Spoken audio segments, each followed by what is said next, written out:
Let's check out this French omelet, which Jamie Oliver calls scrambled egg omelet, which I think is a dynamite name. So the French omelet is an extremely quick cooking omelet, so it's not overcooked.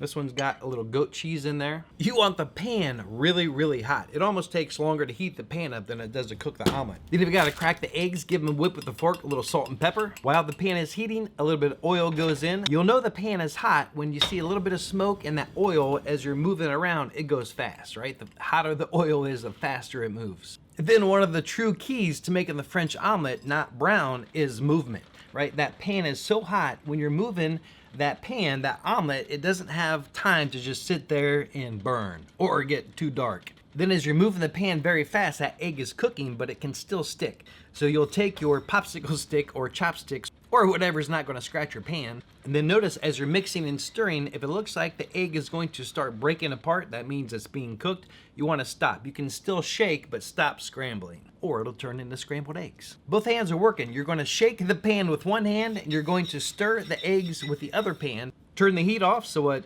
at least slows down the cooking. Your pan is still going to be very hot. It will still cook. Add the cheese, and then the classical French omelet look is to fold in thirds, plate it up, and start eating. The key, though, is how does it taste? This is how a lot of restaurants make their omelets, so if you want this dynamite omelet at home, now you know. Peace!